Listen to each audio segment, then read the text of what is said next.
আমাদের যেই ফিলিস্তিনি ভাইদের উপর যে আক্রমণ হচ্ছে, সে আক্রমণ কোনো মুসলমানের নয়, সে আক্রমণ এক মানবতার আক্রমণ।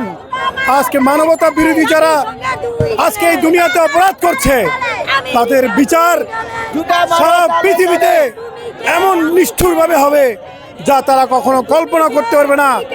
আপনারা দেখেছেন পৃথিবীতে মুসলমানদেরকে যেভাবে নির্যাতন হত্যা করছে, সেটা কোনো মানবিক বিষয় নয়।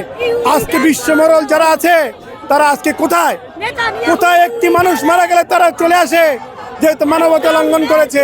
আজকে হাজার হাজার মানুষকে হত্যা করছে, কিন্তু এখন পর্যন্ত কোনো বিশ্বমরল আজকে পর্যন্ত বলেনি যে এটি একটি খারাপ কাজ।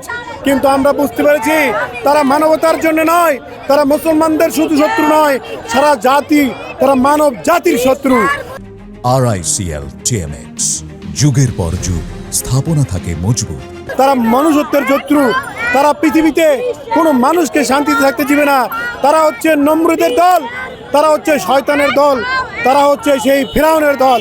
অতএব ভাই, আজকে আমাদের সময় এসছে কথা বলার, নেমে আসার, কারণ মৃত্যু আমাদের একদিন হবেই। কারণ আমরা দেখাতে চাই যে ফিলিস্তিনি থেকেই শুরু হবে সেই কাফের নমরুদের মৃত্যুর নিশানা। আমরা আজকে সেই প্রতিজ্ঞা নিয়ে ঘর থেকে বেরিয়েছি, হয় মারবো নালে মরবো, কিন্তু তোদেরকে আমরা দুনিয়াতে আর বাঁচতে দেব না ইনশাআল্লাহ। ইসরায়েল ফিলিস্তিনের উপরে আজকে বিগত অনেক বছর ধরে গণহত্যা চালাচ্ছে, পুরো বিশ্বের মধ্যে ফিলিস্তিনের পক্ষে সমর্থন দিচ্ছে।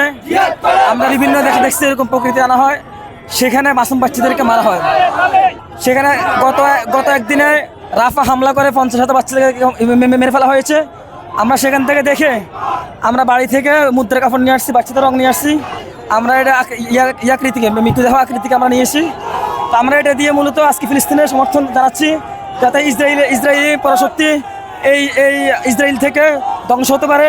আমরা সারা বাংলাদেশে সবাই এটা আমার সমর্থন দিয়ে যাচ্ছি।